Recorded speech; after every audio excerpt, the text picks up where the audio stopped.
মানুষ বলে জীবনে যখন সময় থাকবে নির্দিষ্ট একটা বয়সে আপনাকে কি বলে বিভিন্ন জায়গায় ঘুরে আসবেন, ভালো টাইম পার করবেন। আরে ভাই, সব কিছু সম্ভব যদি আপনার কাছে টাকা থাকে। টাকা না থাকলে আপনার মনে রংচঙা থাকলেও আপনি কোথাও ঘুরতে যেতে পারবেন না। শত মনে আপনি আপনার জীবনসঙ্গী ভালো সংসার করলেও আপনার হয়ে উঠবে না যে তার সঙ্গে আপনি কোথাও একটু ঘুরে আসেন, কারণ দিন শেষে আপনার টাকা নাই। আর যখন দেখবেন যে আপনার যৌবন বয়সে আপনার স্বামী নিয়ে কোথাও ঘুরতে গেছেন, অথচ আপনার ব্যাকগ্রাউন্ড বলতে আপনার ধরেন সাংসারিকভাবে আপনি খুব সমস্যা আছেন, তখন তো সবচেয়ে কটু কথা শুনতে হবেই আপনার প্রথম আপনজনের কাছে, যে ভাত খেতে পারে না আবার ঘুরতে যায়। ঠিক আছে, তাই সব কিছু মিলিয়ে জীবনে আপনি ওই যে বলে না যে বয়স একটা থাকতেই মানুষ কোথাও গিয়ে ঘুরে আসতে, আসলেই না।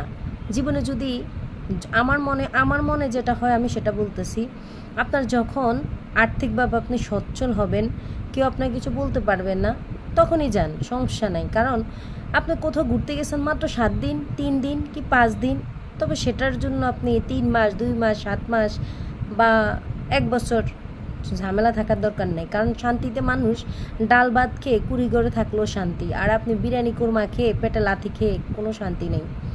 তাই আমাদের উচিত জীবনে আগে যেমনই হোক নিজেকে আগে প্রতিষ্ঠিত করা।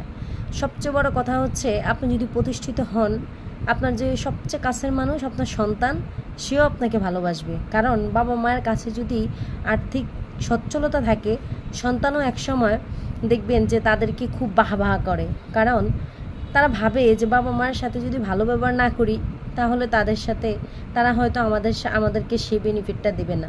হয়তো তার ভিতরে ঠিক আছে, সব কিছুর মধ্যেই ভালো মন্দ আছে, কিছু আছে বাবা মার আর্থিক সচ্ছলতা থাকা সত্ত্বেও বাবা মাকে ফেলে রেখে যায়, তবে সেটা খুব নিছক। ঠিক আছে, আর অর্থনৈতিকভাবে যারা কষ্টে আছে তারা নিজেরও ইচ্ছা করলে ভালো থাকতে পারে না।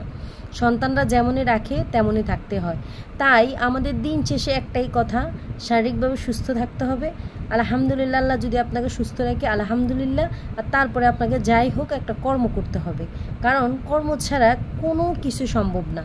আজকালকার যুগে আপনার পকেটে টাকা না থাকলে আপনার যে সবচেয়ে কাছের মানুষ আপনার সন্তান, আপনার মা, আপনার বাবা, বা পরের বাড়ি গেলে পরের বাড়ি তো কাছের মানুষ হয়ই না, যদিও হয় আপনার স্বামী, সে আপনাকে দাম দেবে যদি আপনার পকেটে টাকা থাকে।